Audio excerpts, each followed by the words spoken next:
The episode of the Captain's Quarter Show. This is episode 25. Thank you all for being here tonight.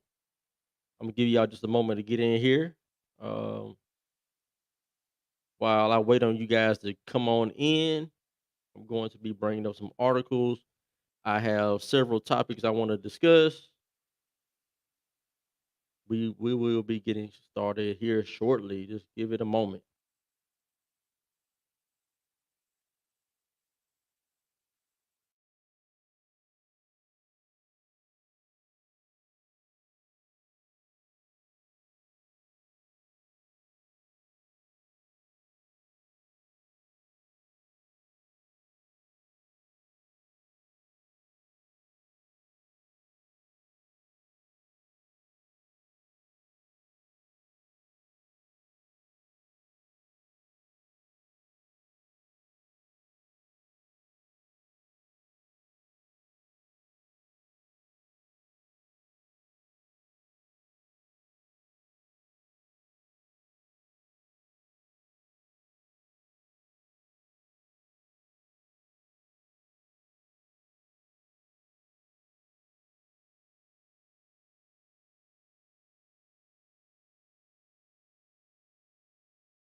Ladies and gentlemen, the captain here. If you enjoyed my content, do me a favor. Like the video, comment on the video, share the video, and of course, hit that subscribe to the channel. I appreciate the love and support. Until next time, I'm gone.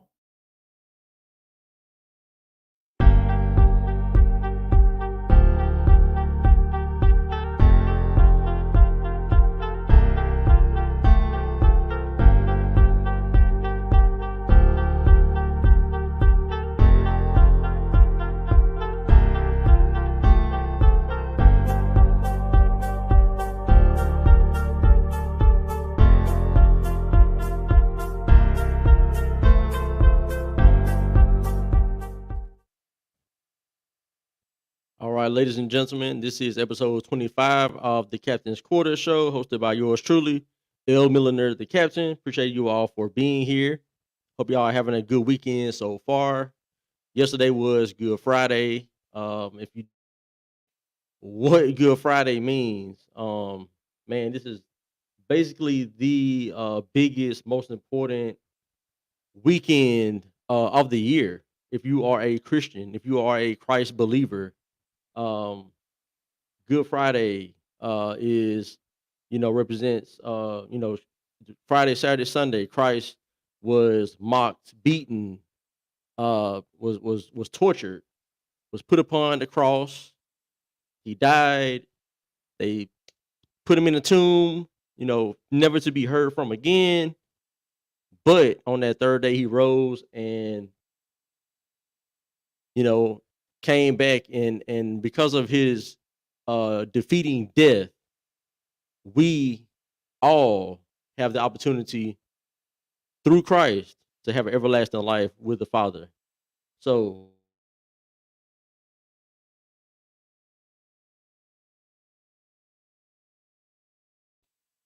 have been, celebrating the weekend and honoring it, and showing our gratefulness for the absolute sacrifice that Christ made for us.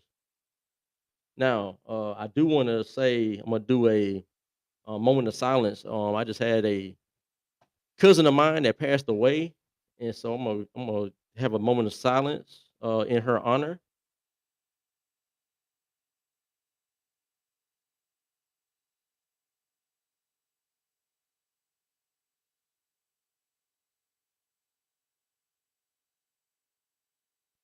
All right, God bless Jasmine Milliner, my cousin that just passed away. So just wanted to do that. Now, man, got some topics on the horizon for tonight. Um, we got a lot going on. A lot going on here locally where I am. There's a lot going on across the nation as well, right? You got P. Diddy allegations and investigations from the feds. We've got of course the Baltimore bridge incident, the Francis Scott Key Bridge that was destroyed. Also here locally, there's a town called Prattville, Alabama, where pretty much like 4 or 5 of their employees at that library, the Autauga County Library, were fired based on pretty much the director released some information that wasn't supposed to be released.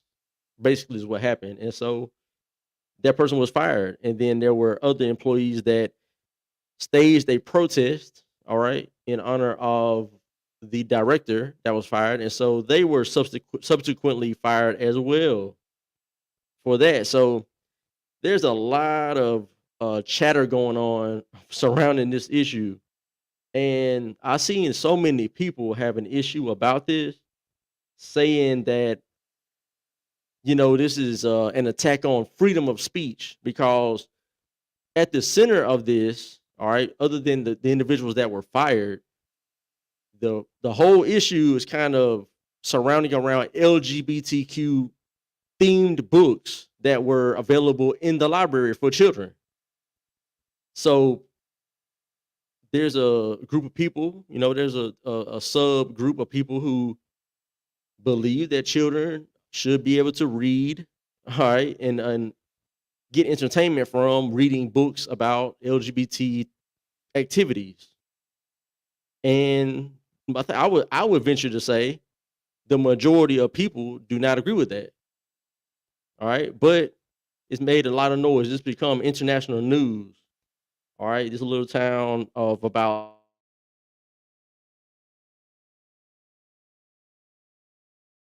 35, 40,000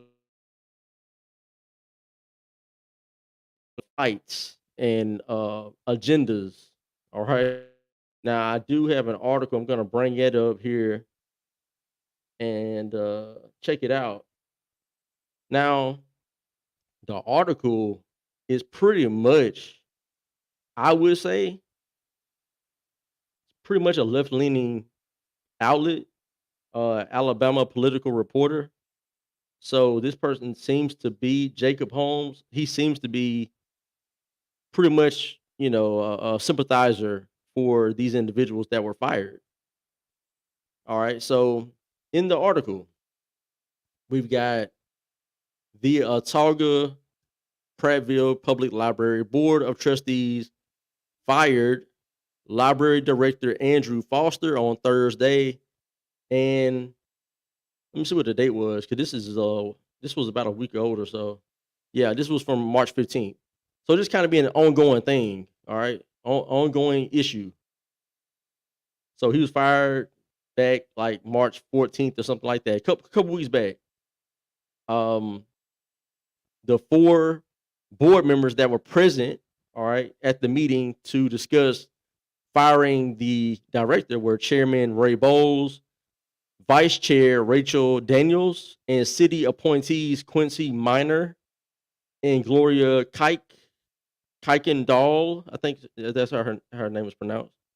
All voted in favor of terminating Andrew Foster's employment as director after spending about 20 minutes in executive session. So didn't take long for them to come to the decision of he has to go. Let's see here. Any other pertinent information from this article? Uh, the Alabama political reporter has stated that they published the contents of emails primarily between Bowles and Foster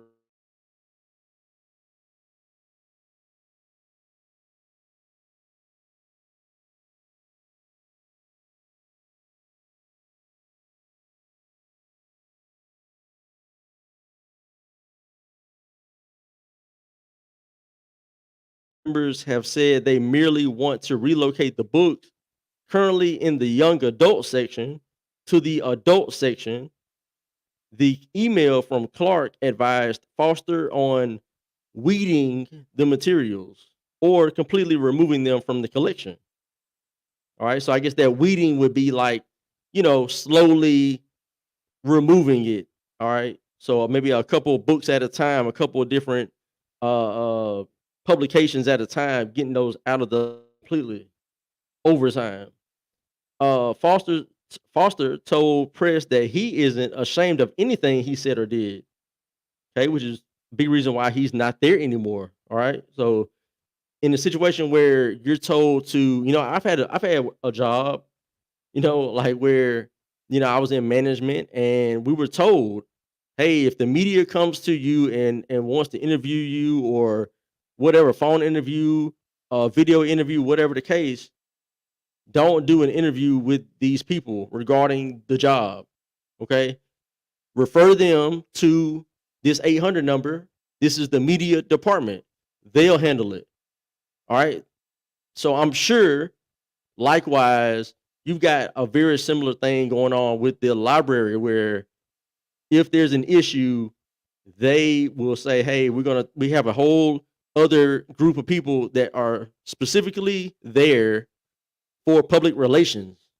Okay. So you don't have to go out there and speak on behalf of the library. All right. And so he did the opposite and he's not there anymore. All right. Let's see here. Foster said, sharing has been my policy from the very beginning of starting this position in July. Okay. So, like I said, he made the executive decision, all right, that went against the policy and therefore he's not there anymore. Foster said nobody ever warned him not to share the information. The only advice he said he got from city and county attorneys was that he didn't necessarily have to share as much information as he had been, but did not bar him from sharing the information.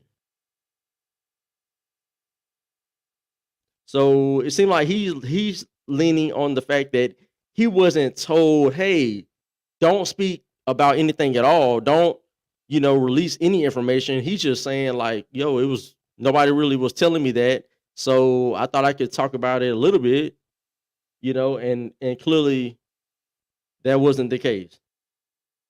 All right.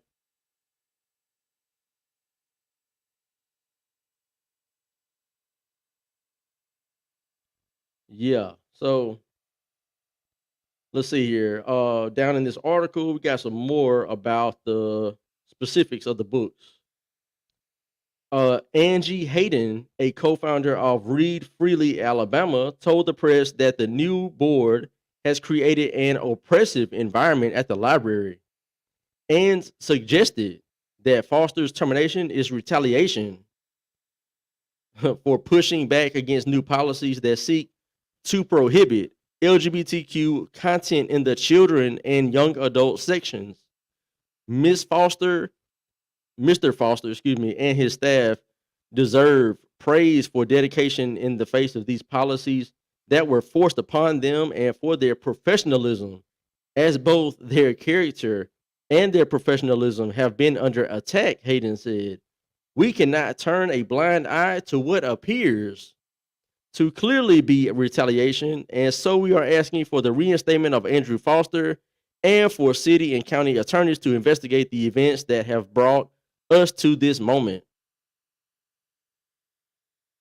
So they are really big on making sure that these books that were in the young adult section, right, the children's section, young adult section, they're making sure they want these books to be available to these kids, to these teenagers and probably younger, right?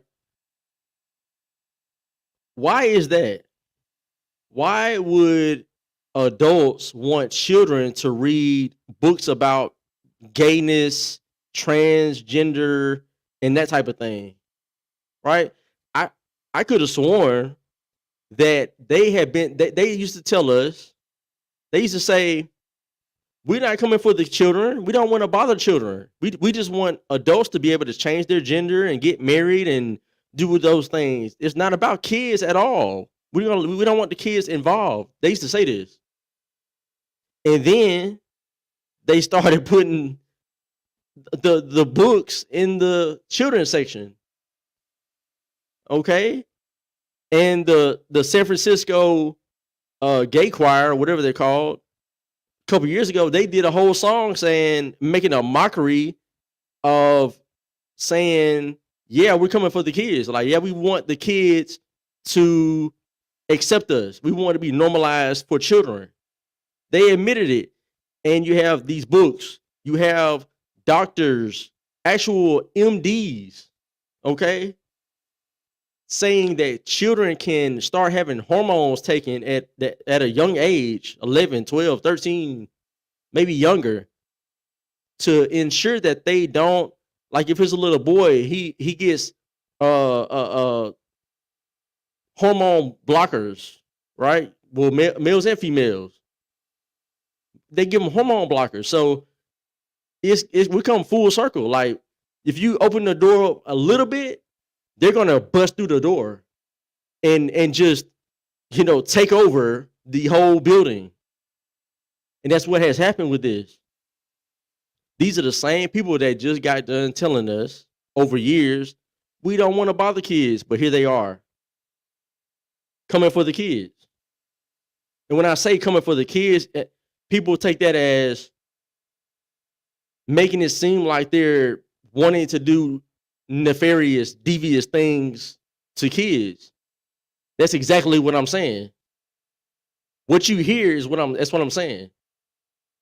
There's no reason why an adult would want children to read sexually explicit material regarding abnormal behavior. Now, the big thing about this that I keep hearing is what they say is, well, so it's okay for a child to read about a woman being brutalized or sexually assaulted or whatnot by a man. That's what they say, right? That's not okay. That's not okay either. Right? It's like, first of all, for a man to be with a woman, that's normal behavior. That's natural. For a man to be with a man, it's abnormal. It's unnatural. For a woman to be with a woman, unnatural, abnormal. Okay? Period. Now, once you got that understood, then let's go to the speech part about, is it okay for these books to be in the library? Well, if it's about assault, no, I wouldn't want a kid reading about assault, period. Right? But at the core of the issue, there's something that's abnormal versus something that's normal. Not when it comes to assault, but when it comes to attraction. Okay? I would say a man assaulting a woman is bad. A man being with another man or a woman with a woman is at least as bad as a man assaulting a woman or a woman assaulting a man, however you want to look at it. I would put them at the same level, at least. At least. But when we read our Bible, it says that homosexuality is an abomination. So there's a distinction between it just being a sin or just being wrong. It's not just that. It's an abomination. That means that's that's a whole nother level of sin. Right? Like blasphemy. It's a whole nother level of sin. Like stealing, killing, or murdering. Those are sins. Those are terrible. But it doesn't say that those are abominations. But a man sleeping with another man or a woman with a woman, that is. So, and I stand on that. right? I stand on that. As all Christians, all of us believers, this is resurrection weekend. Tomorrow is resurrection day. If you are a believer, all of what I'm saying, you should be like, yes, I agree. There should be no questions about this. There should be no questions about this. If you're a believer, you understand what I'm saying. If you don't understand what I'm saying, or you're a little hesitant, like, yeah, I'm not too sure about that, you need to reevaluate things, because God is not okay with that. Now, free speech, I'm for it.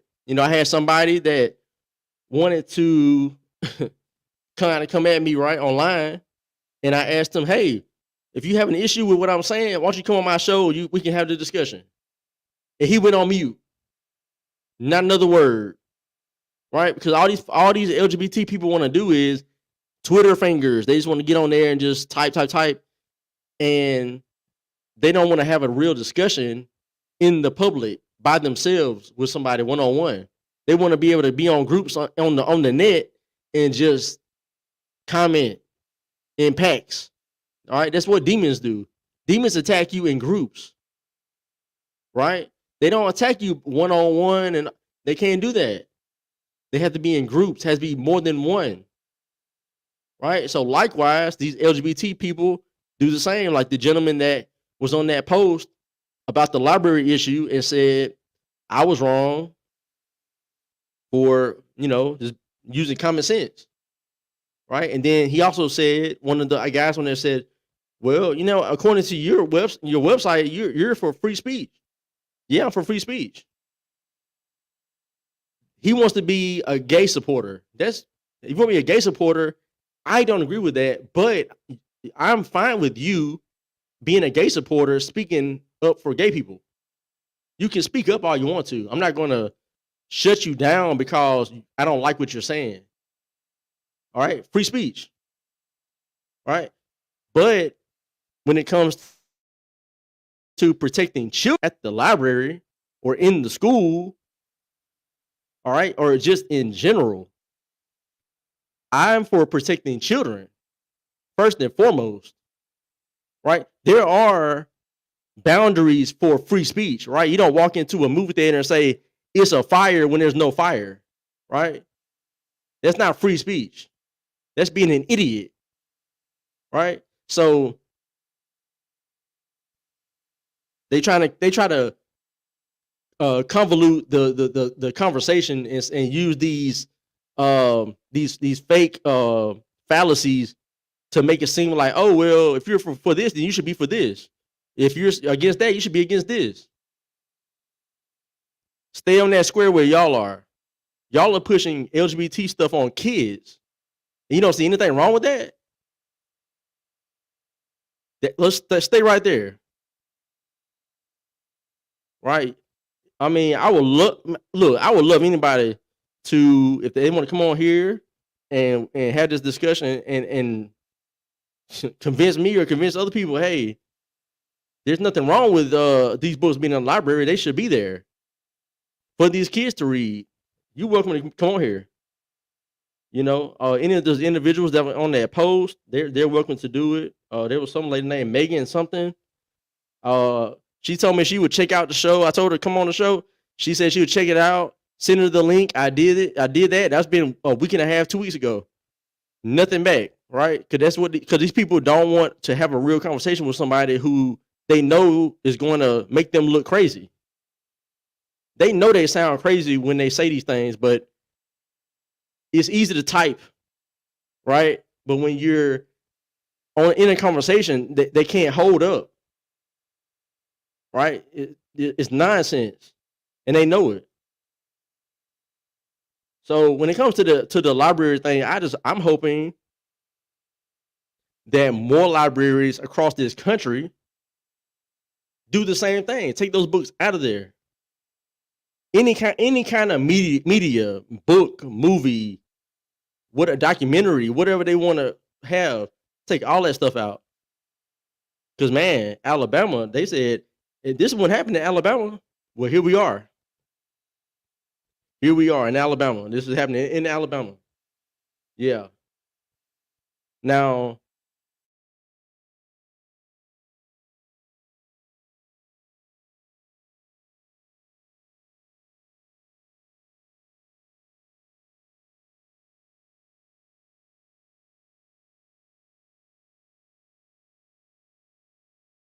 so I'm gonna pull this up. This is gonna be an LGBT kid friendly event coming up in June of this year.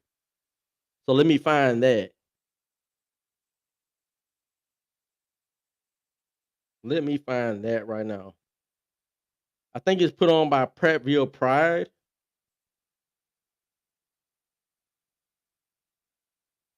Let me find it. Let me find it.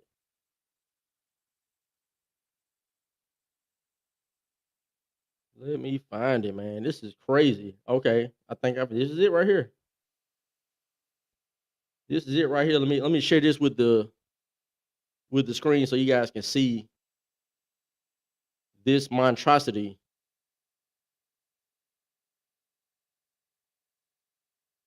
All right, here it is. The inaugural Prattville Pride, June 23rd, 2024. Right? 421 people have responded. There's like 300 some people that's interested in this. Crazy. Crazy. This is gonna be at Cooters Pond Park, all right, which is a great park, by the way. I've been there several times. Been going there since I was a kid, actually. But let's see. Is there more information about this? Let's see. There it is. Okay.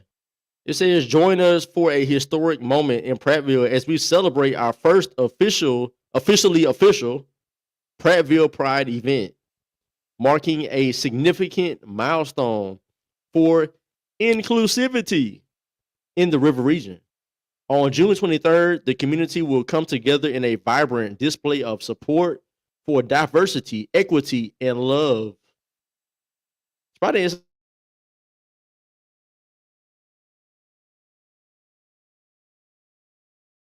diversity, equity, and inclusion, right? DEI, right? Day filled with live music, food vendors, local artisans, and empowering speakers, all set against the picturesque backdrop of the Alabama River. Let's stand together, embrace our differences, and create a brighter, more inclusive future for all. Save the date and spread the word. Prattville Pride is here to stay. All right, so insanity. And by the way, the city of Prattville does not endorse this. I did see where they have nothing to do with this. Nothing to do with the camera. Y'all excuse me for a second. My child is trying to get on this camera. Hold on a second.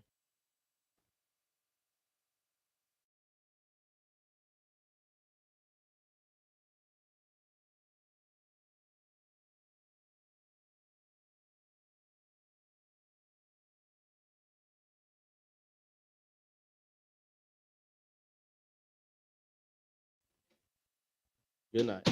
All right. And I'm back.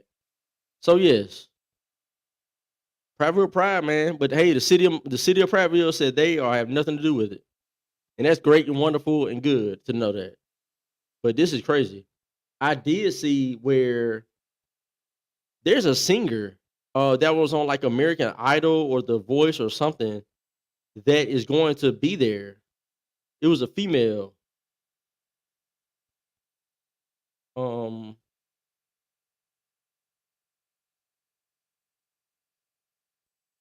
see if I can find that. There's a female that is going to be there, or that's planning to be there on for this event. Let me look that up real quick. Hold on a second.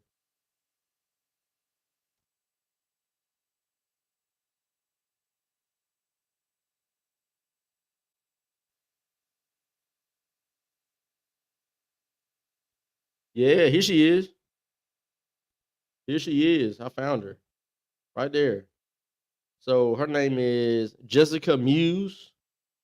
She is going to be gracing us with her presence as Prattville Pride, and there she is. So y'all make sure that y'all, of course, man. I'm not advocating anybody to harass anyone. Don't harass anyone. Don't get violent with anyone. Of course, none of that. We don't support that at the Captain's Quarters show. I would never tell you to harass or assault anyone based on their lifestyle.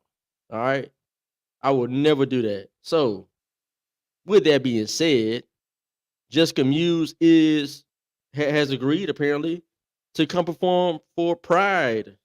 All right, here's her page on Facebook. Let's see if she has anything on here about this event as of now.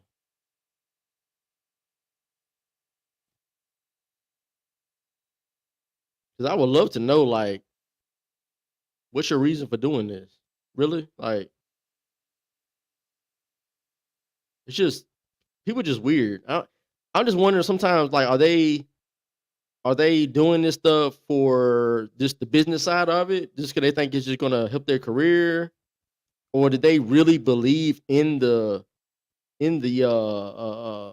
LGBT community this much where they want to support it? Like, what is it? I mean, usually I don't see anything on here about. I don't see anything on her page about it. I don't know. Don't see anything on her page, so I don't know. Not sure. Don't know if she's, I don't know. I don't know where she really stands on that, but it's always interesting to see these entertainers that want to go and do these events. I just wonder. Sometimes I just wonder, like, are they really into that? They really believe that it's okay, or is it just a business move? Either way, it's terrible. But you know, man. Let's see here. What else we got? What else do we have? Baltimore.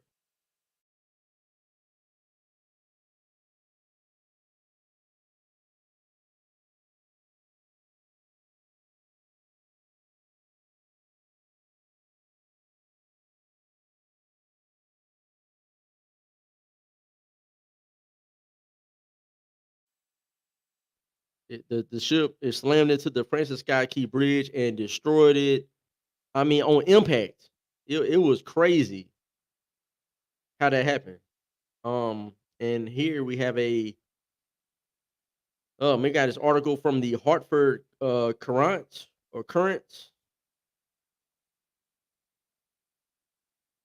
So they've said they have the headline: Baltimore Bridge collapse. Who will pay for the destroyed bridge, harmed businesses, and lost lives? Now, President Biden came out just a couple days ago and said the feds will pay for the bridge to be replaced. Okay. Look, I have an issue with that. I have an issue with the feds coming to replace the bridge. That means that's our tax dollars that go to that. They have insurance.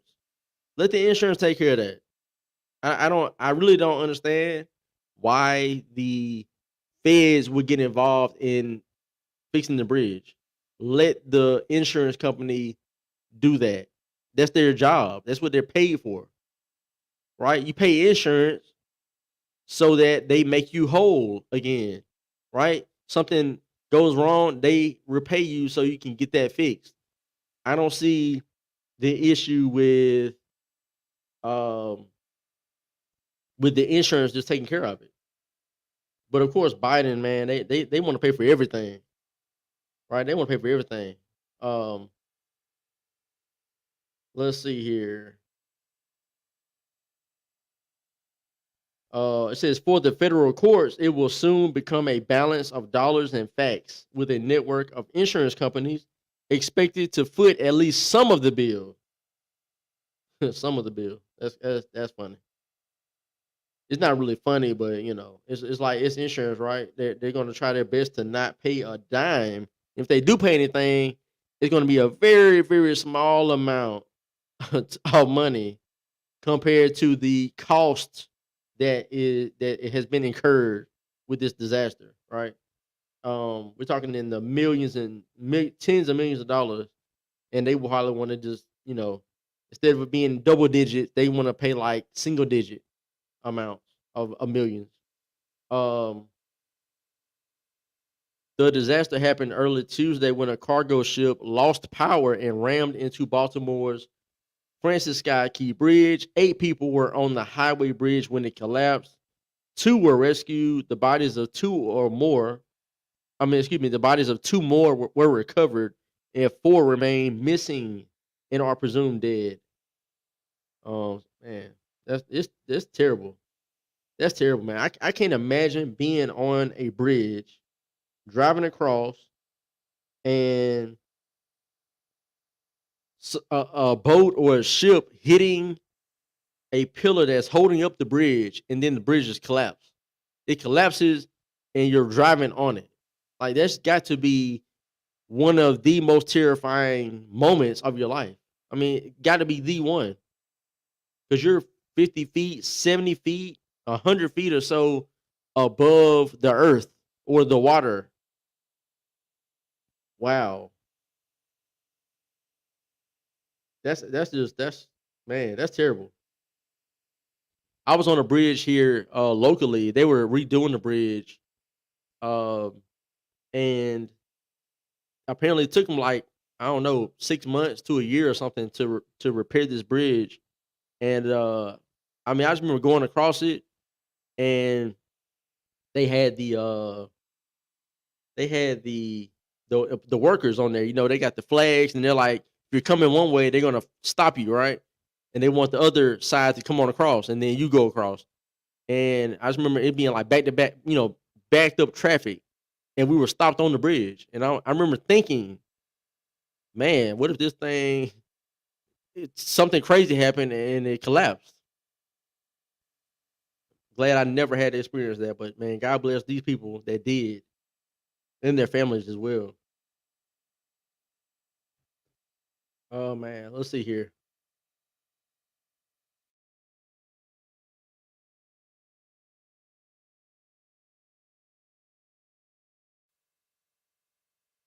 Let's see here.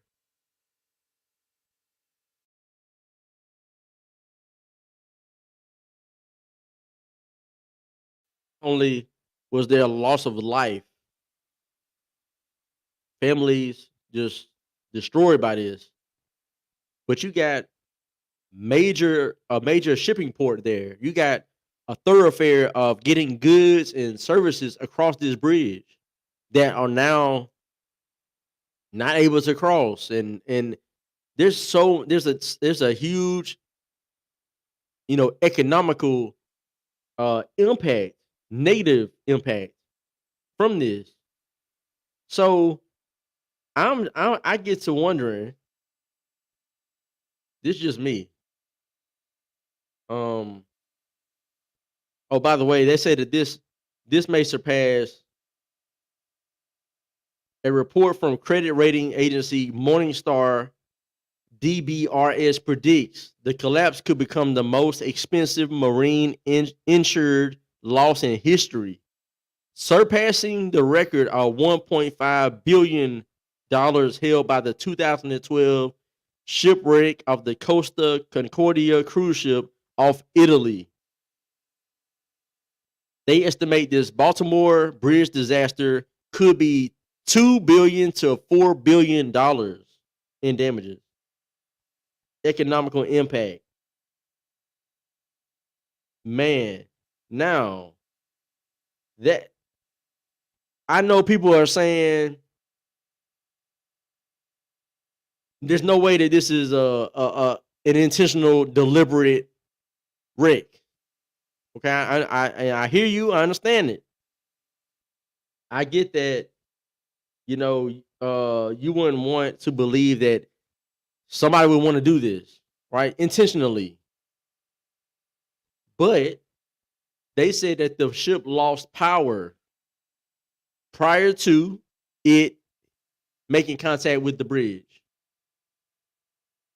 I mean, Last time I checked, if you're driving your car or and you run out of gas, you don't have a wreck. Or if you're riding your bike and you're pedaling and you stop pedaling, you don't just wreck because you run out of the power that makes you go. Right? So I saw the video of the a sped up video. It's like 8 times speed video. And it looks pretty deliberate to me. It's going in one direction and it veers off, makes a right, and goes straight into the pillar. So now, look, man, I promise y'all, prior to 2020, I probably wouldn't even be questioning this right now.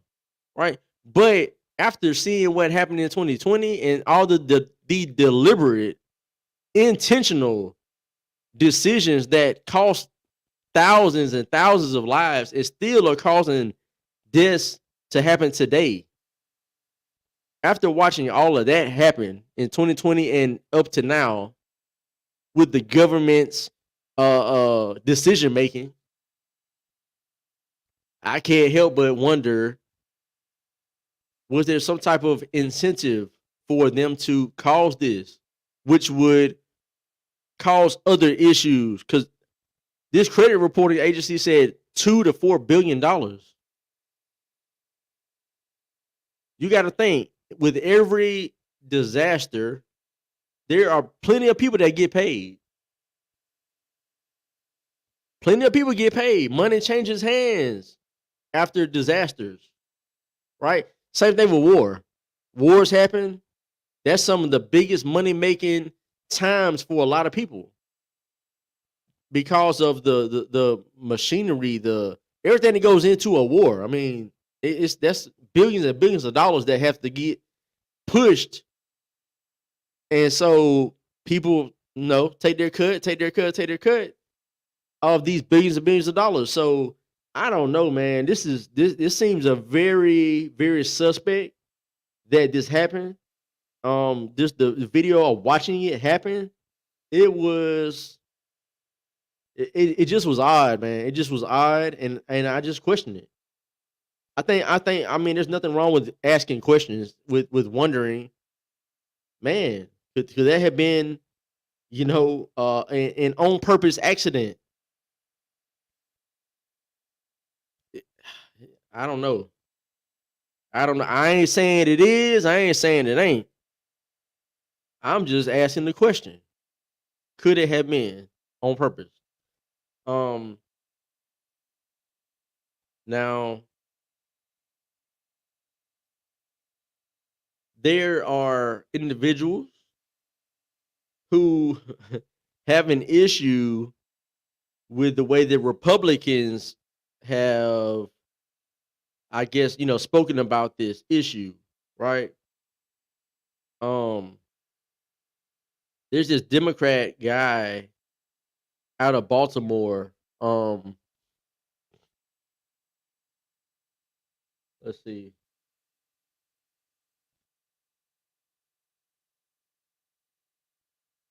I have to find his name because I cannot pronounce it. I can't. I never remember it. But I've seen this guy other times. This guy is a straight leftist lunatic. Okay, out of Baltimore, Maryland, or out of Maryland. I think he's out of Baltimore though. I've seen him many times speaking about crazy stuff when it comes to just absolute anti-America propaganda. And here he is popping up. He had to, right?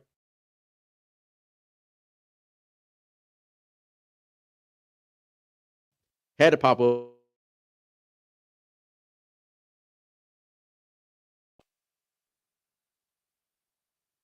All right. So Baltimore representative. This is from the Washington Examiner. Baltimore representative says lack of compassion after bridge collapse is sickening. It's sickening, right?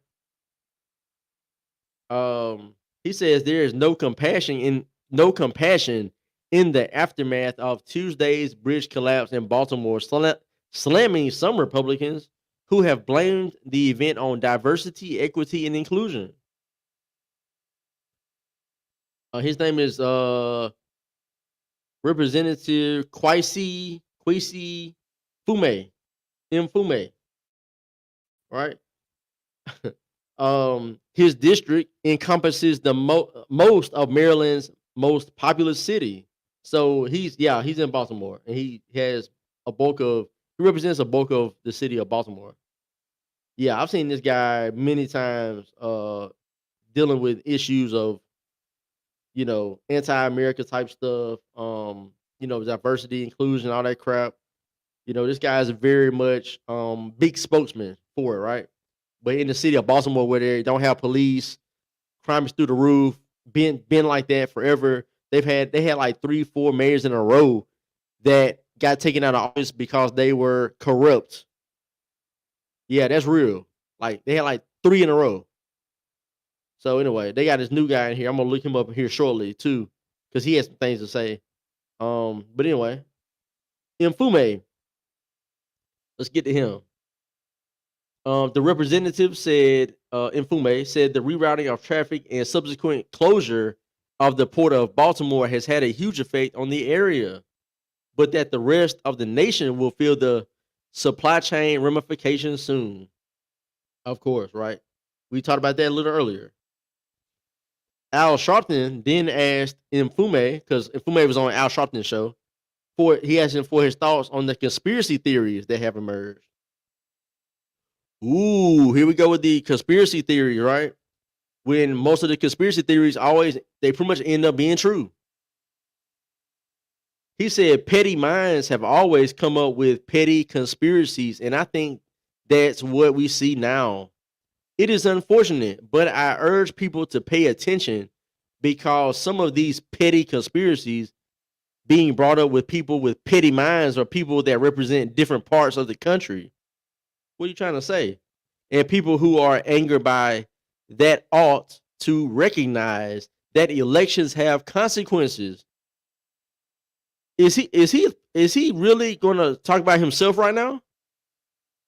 Elections have consequences. Yeah, like voting you in, Mr. Kwesi Mfume. Anyway, he says, and we just can't keep electing people who are going to run out boogeyman's theories every time something happens.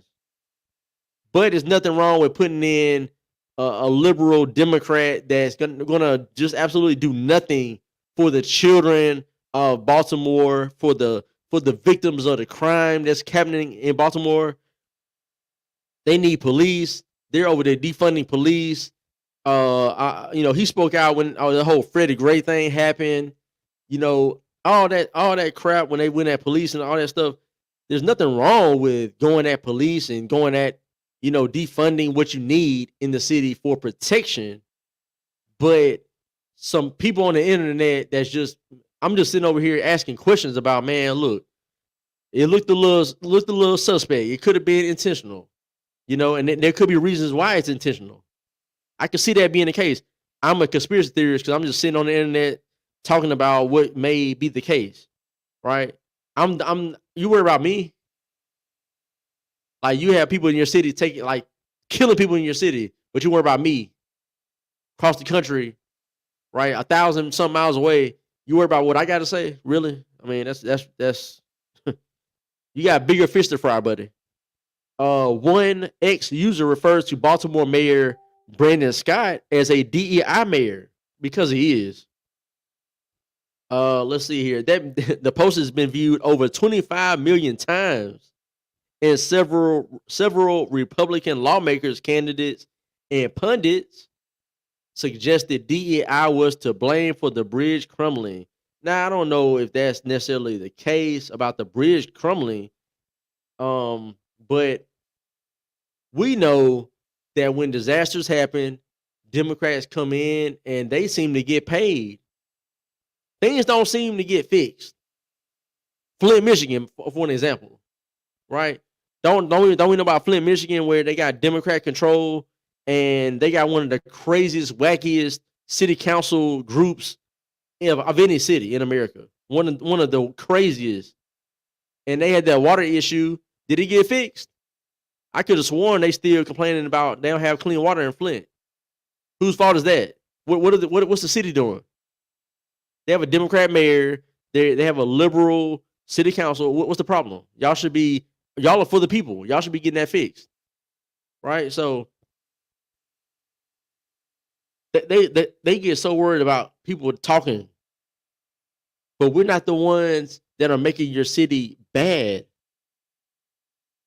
right? We're not the one. I'm not making your city bad. Just like I don't make my own city bad.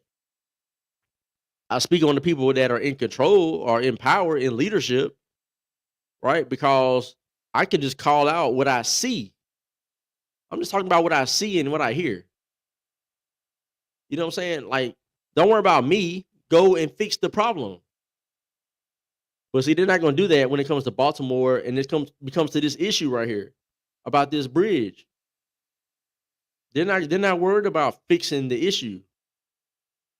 I believe that people are just trying to I believe people just want to get paid. That's what I believe.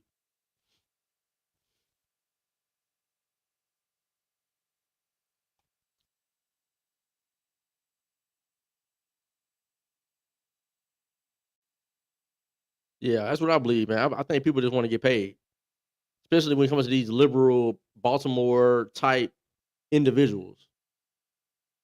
Crazy. Um, Let me look up the Baltimore mayor, this Brandon guy.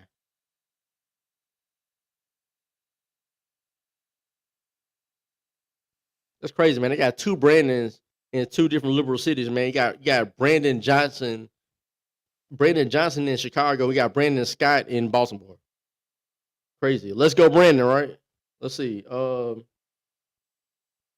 me share this with y'all so y'all can see this. See this guy right here. I saw this guy doing an interview, y'all. No lie, this guy had on a hoodie. He was doing an interview like 2 days ago, and this guy had a hoodie on in the interview. Like, dude, are you coming from a pickup basketball game, or like, did you know you're gonna be on the camera? Do you know that you're the mayor of a city? Are you aware before you just walk around just looking any kind of way and getting on the camera? Crazy. Let's see here. Here we go. Baltimore mayor rips those blaming DEI efforts for bridge collapse. Let's see here. He slammed the rhetoric swirling online that has blamed diversity and inclusion efforts for the deadly collapse. I don't want to subscribe to you guys' thing. I'm sorry. All right. For the deadly collapse of the Francis Scott Key Bridge. Let's see. Scott, a Democrat who in 2020 won the city's mayoral election with over 70% of the vote. 70%. Has called the devastation and quote unquote an unthinkable tragedy. Telling reporters during an emotional press briefing Tuesday, he wants to focus first and foremost, pray for all those who are impacted, those families, pray for our first responders and thank them. First, are you talking about the police? Talking about the police that y'all agreed to defund? How about you show them thank you by hiring more of them and treating them well and having their back when they're out there putting their life on the line to protect your city? How about that? I think that's worth more, right? Anyway, let's see here. Somebody said, matter of fact, this is Republican Lyman. This is what happens when you have governors who prioritize diversity over and security of citizens. That's not a lie. See, that's not a lie. See, people are just calling out, they're calling out the obvious and pointing out the obvious. But when these people like Brandon Scott, the mayor of Baltimore, when they hear people making these truthful statements, they turn around and say, "Oh, it's oh, they're being bigots, or they're being conspiracy theorists. They want to call us everything in the book for just calling out what you guys are, what you guys do. Y'all all do the same. Y'all all operate off book. Let's see here. Uh, so the governor of Maryland is Democratic governor, of course, Democrat. Wes Moore, 45.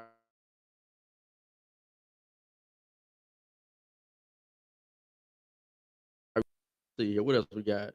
Okay, this must be where I saw him. He had an appearance on MSNBC Wednesday night. Yeah, that was it. That was it. That had to be the one I saw. Joy Reid, that's right. He did an interview with Joy Reid.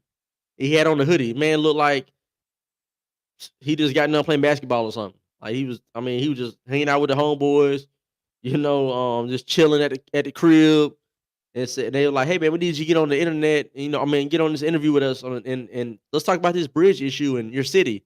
Okay, no problem, man. Let me I just got done hooping with the boys. Hold on a second. Let me get right. Let me go here and fake brush my hair, right? And get on TV and do this interview, looking like a fool. Man, he told Joy Reid, "Listen, I know we all know, and you know very well that black men and young black men in particular have been the boogeyman for those who are racist and think that only straight wealthy white men should have a say in anything." Let that soak in. Let that soak in.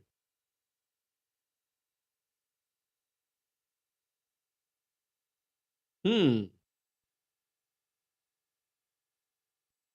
He said, "Listen, I know we all know, and you know very well that black men and young black men in particular have been the boogeyman for those who are racist and think that only straight, wealthy white men should have a say in anything."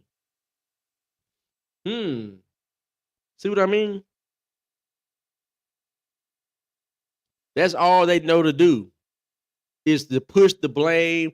Let's put the focus somewhere. I don't get blamed for anything. That's what they do. They don't want to take accountability, responsibility for anything. They want to be, let's put it on the racist folks. It's crazy, man. We live in a country where he's able to go on national TV and have the free speech. Remember that earlier? People were talking about free speech for LGBT people and stuff. Him as the mayor, he has the free speech to get on national television and say that. Imagine a white Republican going on television and saying that exact same thing, but saying white men and young white men. Imagine that. He would be crucified, right? He would be, destroyed in the media for saying that. But this guy can say it. And nobody bats an eye. Nobody's like questions it. It's just like, matter of fact, a lot of people in America will say, "Yep, he's right," and clap and praise him and tell him thank you for saying that out loud. That's dangerous rhetoric. They want to put the focus somewhere else, but that's dangerous rhetoric right there. To say that on national TV, so all white folks are just wealthy. Who is he talking about? Is he talking about his colleagues that are Democrats? Is that who he's talking about? Like, I would love to know specifically, who are you speaking about, Brandon Scott? Who are these racist white men that are wealthy, that are racist, and that don't want a young black man or a black man to have a say in anything? I mean, able just to say whatever they want to say, man. It's craziest thing. but then they want to cry and complain about their voices aren't heard and whatever. They're the least of these and all that crap. Man, y'all run Baltimore from top to bottom. Y'all run Baltimore. Y'all even got a Democrat governor to back you up. Your governor ain't even Republican.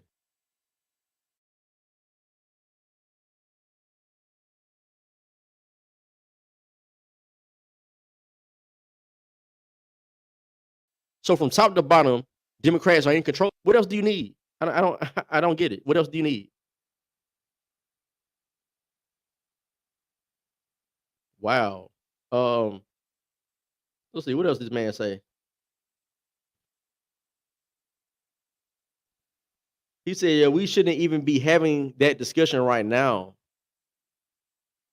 When asked about the timeline of the rebuilding, the discussion right now should be about the people, the souls, the lives that we're trying to save. Like, man, you wow. Wow, wow, wow. The people are something else, man. I swear. They are really something else. They are really something else, man. Let's see. My guy Mason says, uh he said, hell, where's my wealth? Then ha ha ha. Man, hey, I'm trying to figure out, man. I don't understand. Like, he's able to say that about white, like as if all white men are wealthy is crazy. I mean, it's just stupid to even say something like okay, if he can say that the wealthy white men, then why can't a white man get on there and say the poor black folks? Like, you know what I'm saying? Like, it's got to be equal. Ain't we supposed to be equal? It's supposed to be equal and diverse and inclusive. So if he can say something like that, then the other side should, somebody that's wealthy and white should be able to say the opposite. Poor black man, whatever, gets to say whatever. You know what I'm saying? Like, I'm wondering, would Brandon Scott, with his mayor in Baltimore, would he consider himself wealthy? Does he consider himself rich, well off? I'm wondering, because if he doesn't, then he shouldn't be. I mean, if he's the mayor and he doesn't view himself to the same standard of the wealthy white man, then how are you on TV? How you on MSNBC getting interviewed in a hoodie and you're the mayor? Like, it's the craziest thing. Does he want people to look at him as from the hood or something? I mean, maybe that's what his thing is. Maybe he wants to be looked at like, I'm one of the hood people. I'm with them. I'm here to speak for them. But you're the mayor. And I'm sure you get plenty of money behind being the mayor in Baltimore. And don't be surprised if and when he gets booted out for doing corrupt activity, like the previous 3 mayors of Baltimore had happened. Did y'all remember that lady that was the Baltimore mayor that fake she fake sold books to make it look like she was selling books. Like, so she wrote this book and faked the sales. Something crazy like that. Do y'all remember that? And they boom out of there. She's gone. The man before her issues. I mean, it's crazy. Hold on a second. I'm gonna look this up. I'm gonna look these Baltimore mayors up, man. This is crazy. So don't be surprised when this.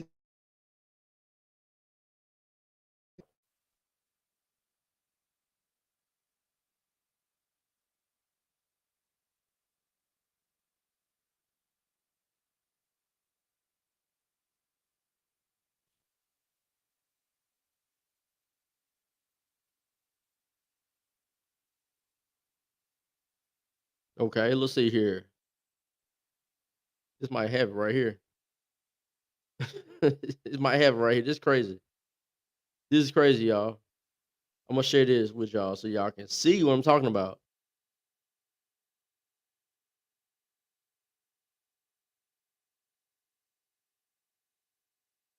Absolutely crazy. And if you're watching me, I appreciate you for being here. If you're on Facebook, hit that like, share it. If you're on YouTube, hit that like and share. I appreciate y'all being here, watching in, man. I'm just on here just talking about different issues here locally where I am, as well as across the nation. And right now I'm talking about Baltimore. I just got done talking about the Baltimore bridge collapse. And now I'm just looking up the history of Baltimore mayors having corruption. All right. So because I don't think sometimes you gotta put stuff in people's face because they don't quite understand what you're saying. And so I want to put it in your face that I'm not on here just talking. Everything that I'm saying is based on reality and there's truth about it. There you can verify what I'm saying. I'm not just talking. So here we are. Baltimore has a grim history of corruption, you don't say. This article is from 2022. Former Mayor Catherine Pugh is still serving a 3-year federal prison on charges linked to the Healthy Holly book scandal. Didn't I just tell y'all? That's what it was. Her name was Catherine Pugh. She served 3-year federal sentence. Former Mayor Sheila Dixon was indicted on charges of stealing gift cards for the needy. This is a whole nother lady that was the mayor. She was stealing gift cards. It was like in the hundreds of thousands or something. I remember that. I believe I even did a video on her. She was found guilty of 1 misdemeanor count and resigned from office. But that didn't stop her from running again twice. And both times, Baltimore was seemingly ready to forgive her. Oh my God. In 2016, she narrowly edged out Catherine Pugh, the other individual that was corrupt. Right? So you got one lady who was corrupt with stealing gift cards and stuff. She barely beat the lady who would end up being the mayor later. Okay. And they both did time. And we're did I mention that hey, worldly speaking, right? This is how the world talks. They're both black. All right. Except these women were black on the inside too. They weren't just black on the outside, they were black on the inside. All right. That's what made them do these heinous acts, these corrupt acts. Oh my gosh, man. Anyway, let's see here. 2016, she narrowly edged out Catherine Pugh in the Democratic primary. And in 2020, she led the Baltimore mayor's race in early returns before ultimately losing to Brandon Scott, who's in there right now. A lot of people were willing to overlook the things she did because of the results she delivered for a really impoverished community, said John Deddy, I don't know. He's a political analyst. Says Baltimore has put up with corruption from its leaders for far too long. People put up with the corruption as long as they feel they're getting something out of it. He says it could be happening again with Marilyn Mosby. Who's Marilyn Mosby?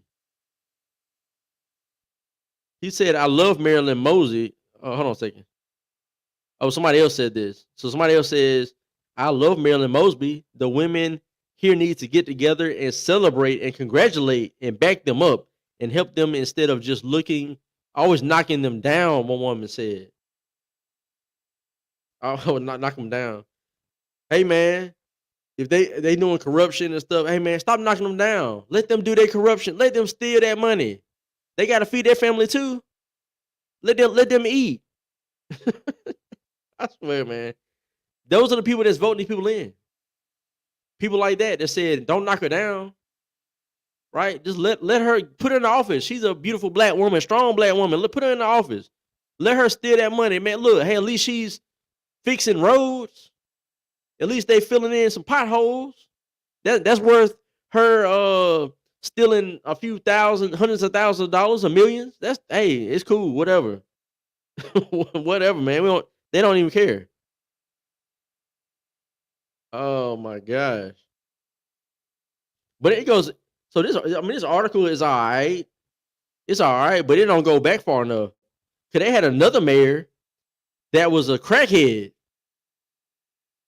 They had another one. Hold on, let me look him up. Marion Berry. I think it was Marion Berry. He was a crackhead while in office. Let me find him.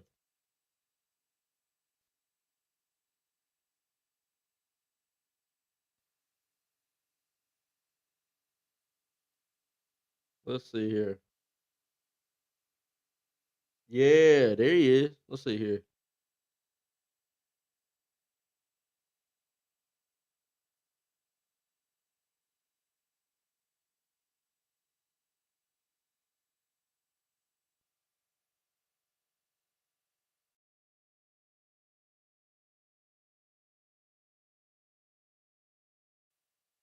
Oh, I had the wrong city. Hold on a second. Okay, yeah, my bad. So he was the DC mayor. He was a DC mayor, and yeah, he was a crackhead. So I thought it was Baltimore. So my mistake on that. I thought it was Baltimore.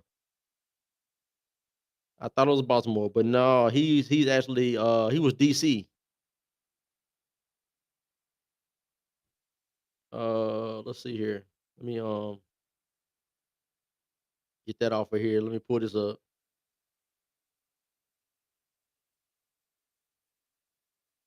Yeah, there we go. Marion Berry. He did. He died. I don't know what while back. Something 2014 or something like that. He died. But anyway, so where is it at, man? This dude was a crackhead. Where's it at? Where's it at?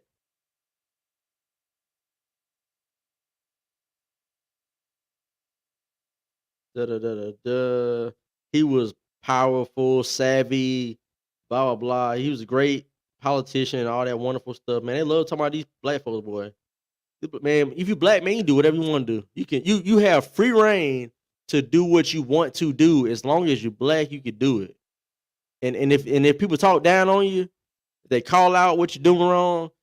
Hey, just other people got your back. Hey, don't kick that black person down. Let them do that corruption. Let them do that. They need to get by like the next person. If they want to scam people and steal and all that stuff, that's fine and cool. That's how people look at it. That's just how to look at it. Look at our Mayor Reed. I mean, same thing. Let's see here. So this is on Marion Barrier. He was the DC mayor back in like the 90s. His personal and public lives were fraught with high drama and irony. He struggled with alcohol and drug addiction, relapse, and recovery. He was married 4 times, divorced 3 times, and separated from his 4th wife. His extramarital liaisons and legal trouble over unpaid taxes made news. He came to Washington as a champion of the downtrodden and the dispossessed and rose to the pinnacle of power and prestige. As mayor of the District of Columbia, Mr. Berry became a national symbol of self-governance for urban blacks. This man was looked at like he was that guy for black folks. Right? A crackhead. Let's see here.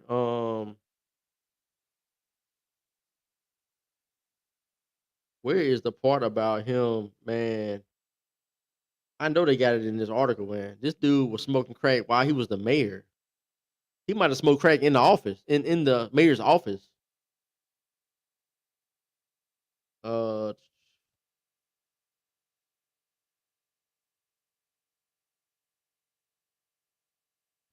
in 1990, Mr. Berry was arrested on drug charges in a sting by the FBI and DC police after having been lured to a Washington hotel room by a woman with whom he'd previously had an amorous relationship.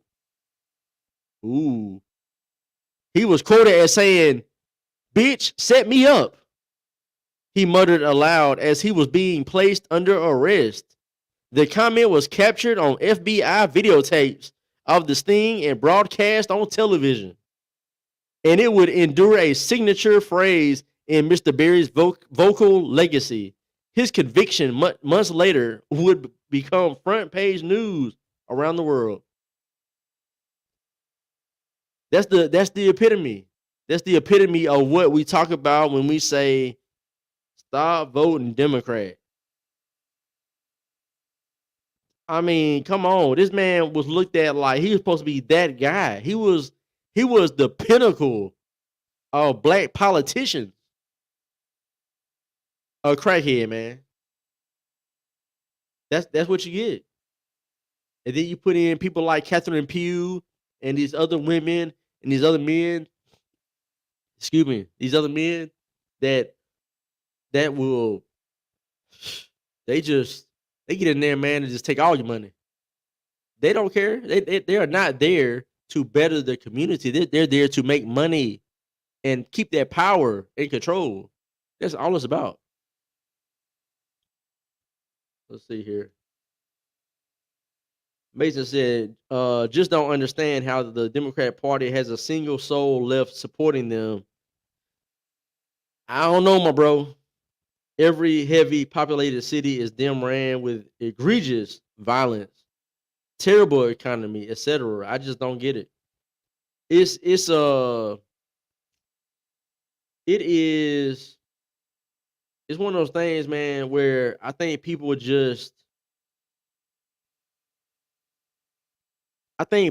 really they to a certain extent people get comfortable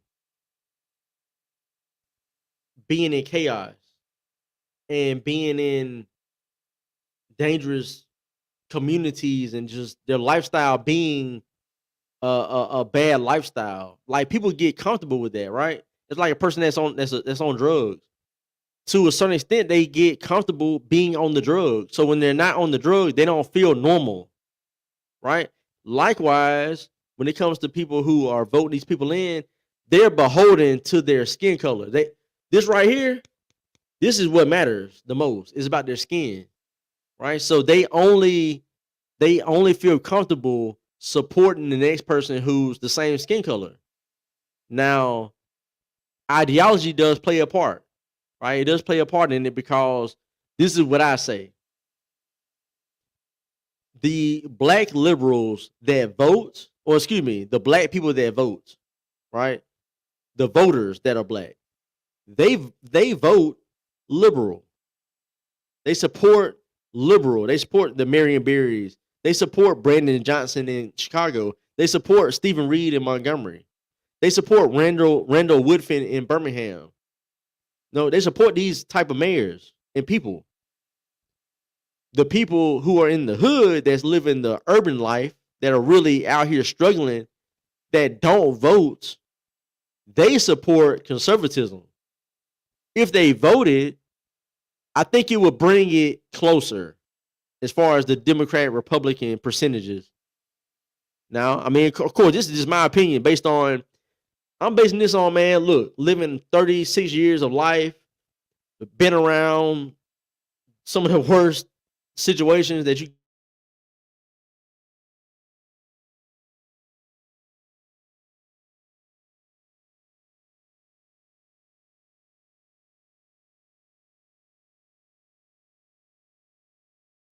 with this is just me with this experience that I have. I'm just saying it's what I've seen. I've noticed that, right? Because when you look at like my city, for example, we had the mayor's race back in August of last year. There was only 29% turnout, right? 29% turnout for the whole thing. And mind you, over half of the city is black, right? Over half the city population is black. So only 29% came out. And of that 29%, a very small amount was black. You know what I'm saying? It's the people who need to vote aren't voting. And a lot of times those individuals, like I said, they're more conservative minded people, but they don't vote for whatever reason. Maybe they have a felony on their record. They can't vote. Maybe they just don't believe in the act of voting and don't see the importance of it. You know what I'm saying? It's different reasons why people don't vote, but um, that's what I've noticed. That's what I've noticed. The people that vote, the blacks that vote, they're liberal. They vote liberal. You know what I'm saying? I don't know what it is. It's like the educated ones, they tend to be the dumbest ones. They fall in the trap. The trap is, if you black, vote for me. I'm a Democrat. I am going to make sure I give you equity and inclusion, and I'm going to make sure that the workplace is diverse, and I'm going to give you opportunities, and I'm going to bring businesses here that and make sure that they're black-owned businesses, and I'm going to do all this stuff. And it's like, is any of that really helping? Has it helped for the last 40 years? No. We have a track record to show what works and what doesn't work. Republican mayors, Republican governors, Republican run areas, they work out better. There's less crime. Look at Huntsville, Alabama. They have a Republican mayor, pretty conservative area, the biggest city in Alabama. They got less homicides than 3 cities that are smaller than them: Birmingham, Montgomery, Mobile. Right? I mean, come on. Let's look at this. Let's be real about it. We got to stop ignoring what's in our face. But people just want to keep on, they're so beholden to their skin color that they can't look past that to say, hey, I'll give the other side a shot. Let me give the other side a shot. They don't even want to do that because they almost feel like they'll be dirty. You know what I'm saying? They feel like they're dirty if they go to the other side and they turn their back on their blackness. It's the craziest thing. But like I said, they're comfortable in that state of chaos, in that state of not having, in the state of complaining and all that stuff. They rather do all that. They rather just complain about it. Forget fixing the issue. I just rather complain about it. I'd rather go vote for this person that I know is not gonna do the job, but I'll just complain about him not doing the job after I vote for him. That's what they do. That's what they do, man. So tonight I was supposed to have had a guest on here.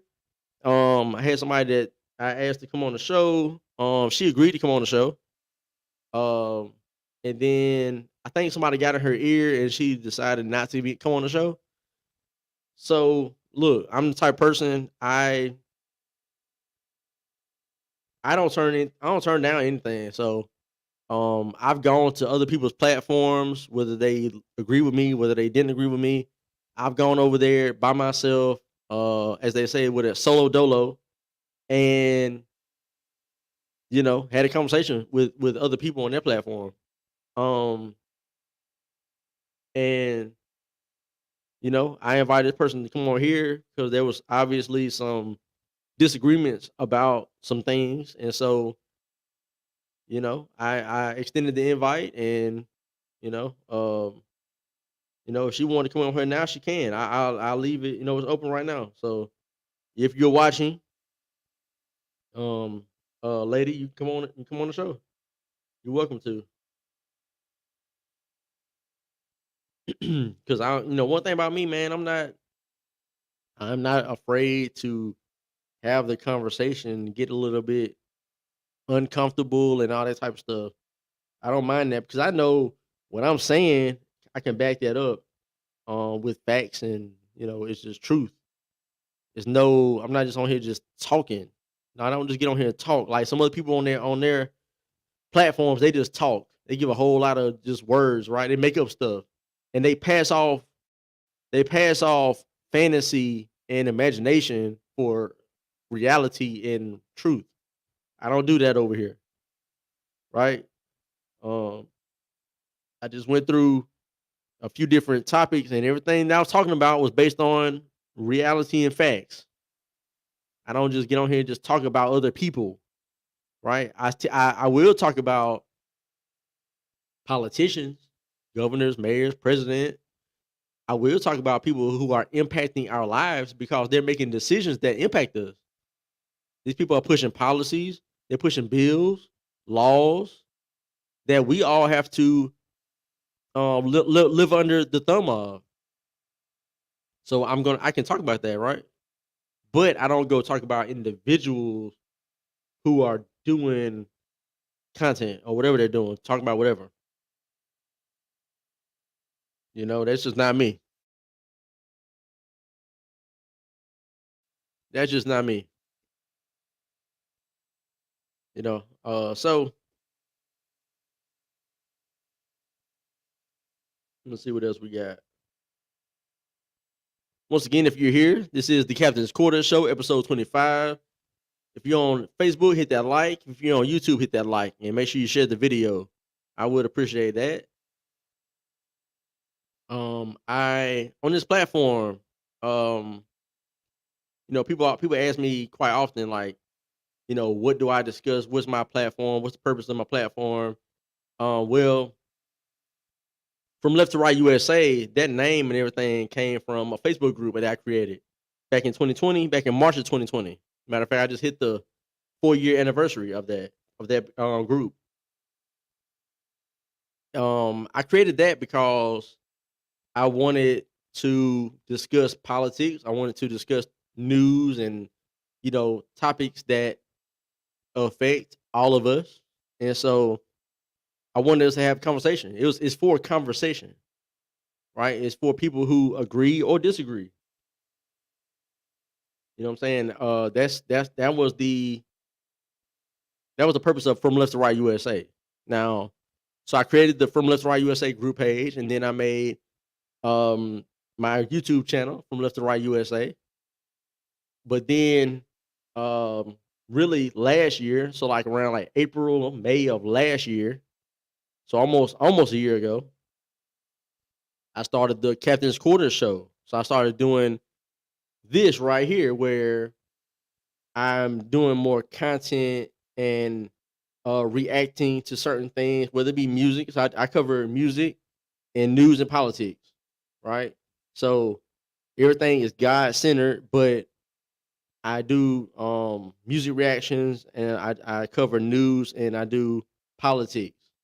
And so I talk about different stories that happen, different, like tonight, the whole Prattville library situation, the Baltimore bridge collapse, those type of things. I just discussed those. I'm gonna give you the facts about it, and then I'm gonna give you my 2 cents on what has been laid out before you. And at the same time, on this platform, I do have guests come on. Those guests may include, I've had a CEO of companies. I had a young lady that was a nonprofit founder. I've had like 3-4 politicians on here. People that are running for mayor. I've had state representatives.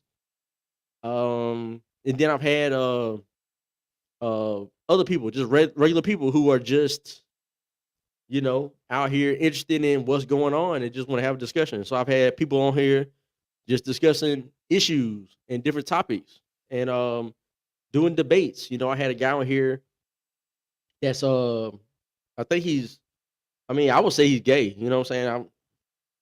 I mean, he told me he's the closest that you could be to being gay without being gay. Right? But I told him, hey, that sounds very gay to me. But I had him on here twice, right? I mean, I had him on it twice. It was so bad for him. He has not been back. All right. So he knew he was welcome to come back. He said he would come back, but I haven't heard a word from the guy.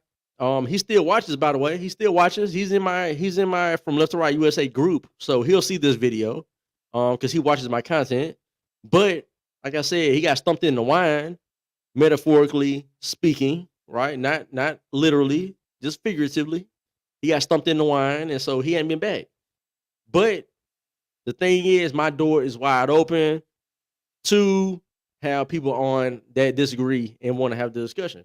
So that's what this is, right? So hopefully, that made sense of what the purpose of this platform is. It's about conversations, having the tough conversations. Um, and I'm looking forward to doing more of the radio show that I'm a part of. I do News Radio 1440 AM. We do one Wednesday out of the month. So myself, along with Pastor Willie Knight, we go on with Kevin Elkins on his show, Decisions, and we have our segment where we talk for about 2 hours about the family and things that surround the family, issues that families face, and the school system and the way that politics plays a role into the family and all that type of it's a full encompassing discussion about the family. And so I think it's been very fruitful. The last show we had on Miss Barbara Mays, who's great lady, man. I have so much respect for her. A seasoned woman who's been around for a while. She's done radio before. Just well known here in Montgomery for her work in the community. And so she was on with us, and we had a great conversation. And so we're looking forward to the next show. Um, and which will probably be this Wednesday coming up. Probably be our next one. And so just looking forward to that, man, to doing more of that, and also looking to do something else as well. Very soon. I'm not gonna say too much about that, but pretty soon there's gonna be another panel of people, and it's gonna be a great discussion, right? So I look once I get more information about that I can really speak on, I will. Um, but yeah, I'm just here, man, just to speak about issues I'm not afraid to, and never been afraid to speak about whatever I'm passionate about. Even when I was a liberal, man, I had somebody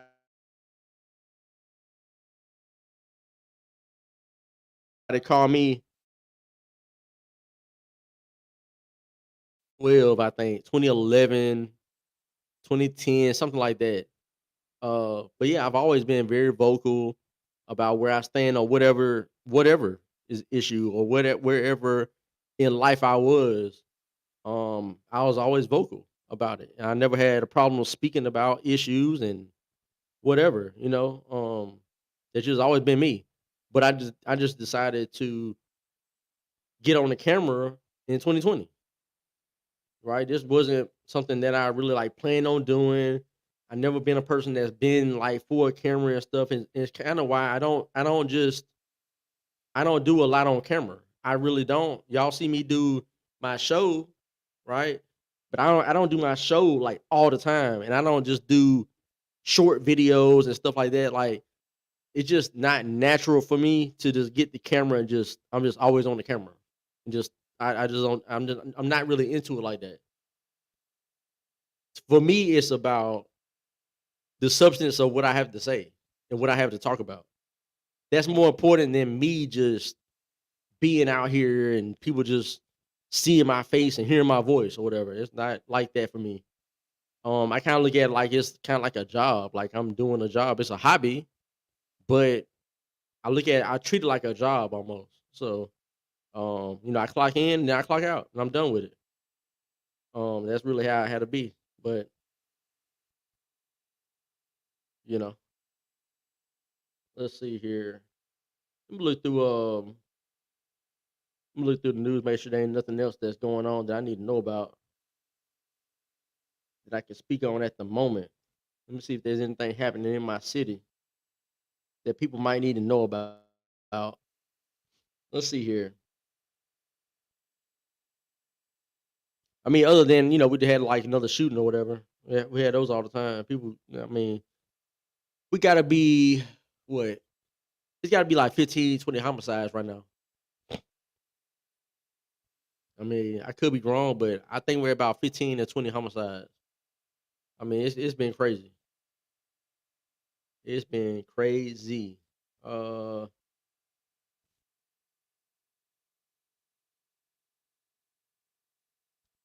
5 people shot, one dead after a drive-by shooting in Mobile's Rickerby area. Wow.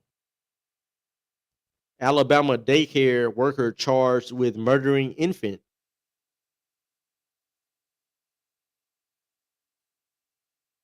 Demopolis police say an infant's death this week has become a homicide investigation, and an employee at the child's daycare has been arrested.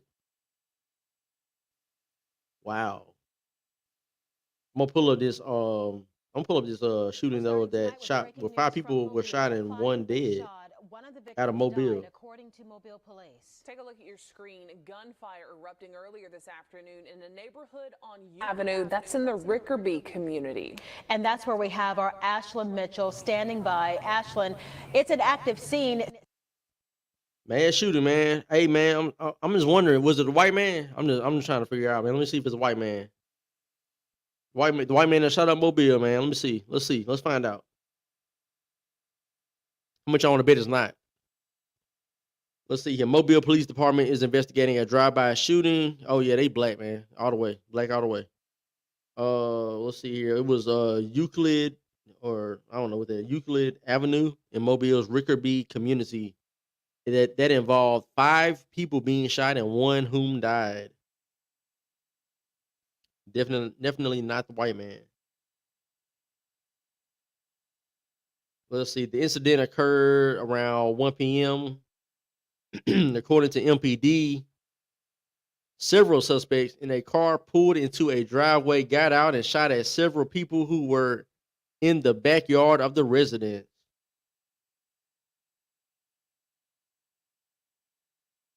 Wow. When police arrived on the scene, they found 4 men with gunshot wounds. They were taken to the hospital. Another person with a gunshot wound subsequently arrived at the hospital in a personal vehicle. Man, so one died and one has life-threatening injuries. The other 3 have non-life-threatening injuries. Wow. So basically, they don't know if the people knew each other or not. You know, the shooters and the victims. They don't know if there was any connection as of now. Wow. But see, when they put this out, and I saw this earlier, and I just forgot about it. But when they put this out, they didn't put it out and say there was a mass shooting, although there was 5 people shot with one dead. Right? They put it out immediately as it was a drive-by. So, see, that's the wording that they like to use when they talk about mass shooting, because the mass shooting is any shooting that involves the shooting of 3 people or more. Nobody has to die. But if you shoot 3 people or more at the same scene, that's a mass shooting. But they like to call these type of shootings a drive-by. You know, it was an isolated event or whatever. There was a specific target, but other people were, subsequently hit. They were just casualties of the situation. Still a mass shooting though. Somebody still fired a gun and hit 5 people. Come on, it's a mass shooting. And in that article right there, it says mass shooting, which it should.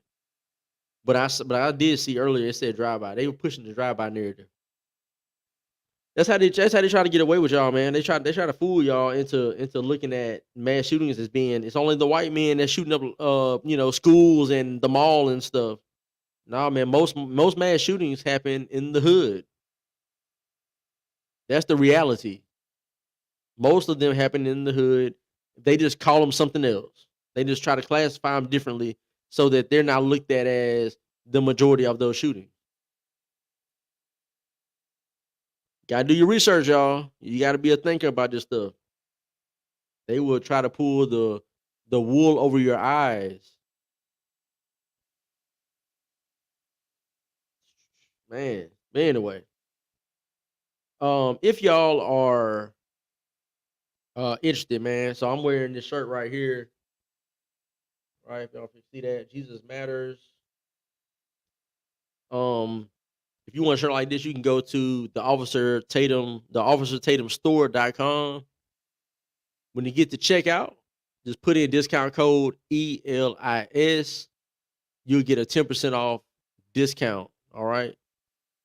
Put in ELIS at checkout and get 10% off your total at the officertatumstore.com. And I got this shirt. I got some other shirts too that I got from that store. So it's a pro guide. You know, a lot of the merchandise is pro guide, pro America, which I'm all for. And if you're for it, you know, go check it out. Great, just great shirts. You know, great messaging and everything. I like wearing them. You know what I'm saying? My wife get tired of get tired of me seeing me wear these shirts because I wear them all the time, and you know, go out and stuff. Because it's just, to me, it's just comfortable. I like being comfortable, so I just throw my shirts on and head out, go to the store, whatever I gotta do around the town, and you know. But yeah. So that's that on that. Um,